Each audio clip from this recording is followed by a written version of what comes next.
Hi friends, it's Kristen with Hooks, Books, and Wanderlust, and today I'm here with another tutorial to show you guys how to crochet the crossed double crochet decrease or the crossed double crochet two together. This stitch is going to build off of what I covered in a previous video for my crossed double crochet. So if you haven't watched that video, or if you're unfamiliar with how to make the standard version of this stitch, I really recommend that you check that out first, and I'll link it for you below. This video will build on the knowledge that is the basic crossed double crochet when we go to work the decrease. So without further ado, here we go.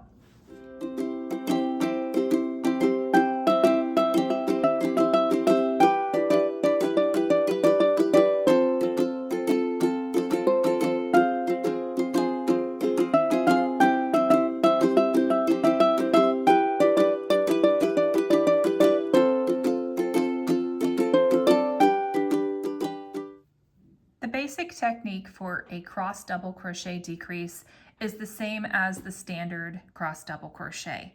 You are going to have a skipped stitch, you're going to work into the next one, and then you're going to go back to that skipped stitch to work the rest of your stitch.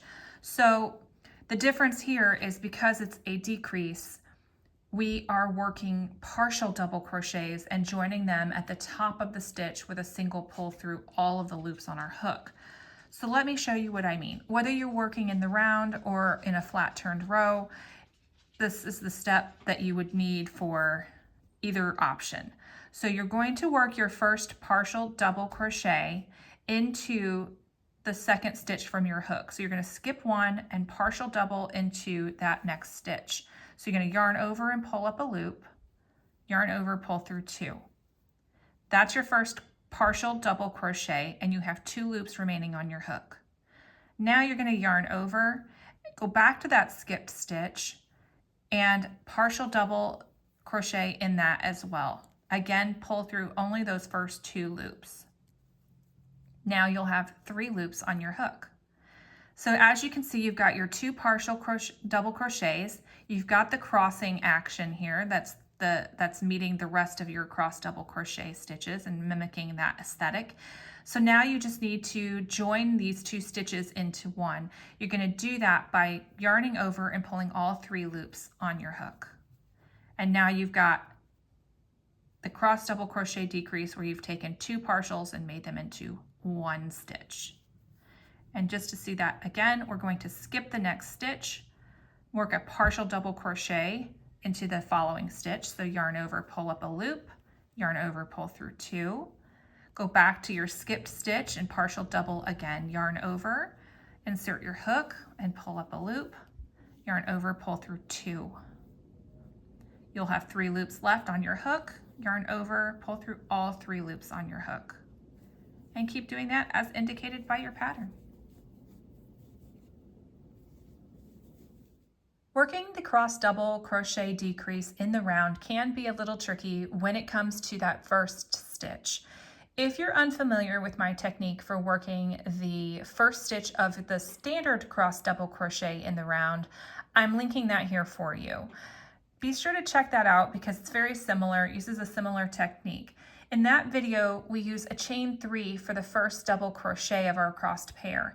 But here, because we need a partial for our decrease, we're going to use a chain 2. So we're going to start out our first stitch of our round here with a chain 2. And just like in that previous video, we are going to work into the stitch that comes before that chain 2. So this is essentially the skipped stitch of our first crossed pair, right? So we're going to work a partial double crochet into that stitch. Yarn over, insert your hook, pull up a loop, yarn over, pull through two. So now you have two partial double crochets with your chain 2 and then this most recent cross double. You've got the cross action going, and from here you can yarn over and pull through both loops to complete the stitch. So the one thing I want to note to you is that when you finish your round and you're ready to join with a slip stitch to the top of your stitch, you're going to join at the top of this decrease, not the chain, not the second chain from your chain 2, but the top of this stitch. So you've got the top of this double crochet. That's where you're going to join.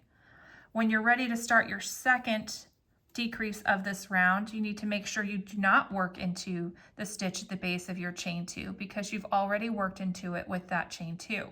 You are going to skip this next stitch and then work a partial double crochet into the one following it. And then from there, you can go back to that skip stitch just like we've already shown you.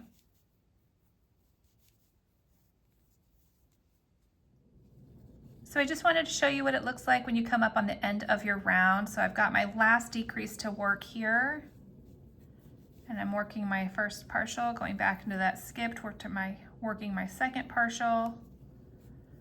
And now I'm ready to slip stitch and join.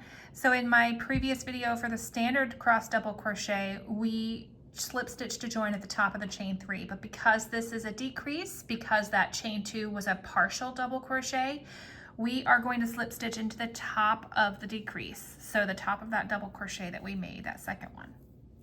And that is that. So you can see how that decrease round has curved our work up. This is great when you're using it for hats, if you're doing a brim up option, if you are for some reason doing an upside down cup cozy, maybe you're trying to put your cup in this way, whatever the case may be, maybe you're tapering sleeves on a sweater. Any reason you might have to decrease, you can use this method for the crochet, for the cross double crochet decrease. I hope you liked this video and found it helpful. Be sure to check out the photo tutorial on my blog. I'll link that below for you as well. Of course, I'm also linking the cross double crochet video and photo tutorial for that as well. If you have any questions or comments, leave those below for me and I'll reply back as soon as I can. Otherwise, I will see you guys on the next video. Bye!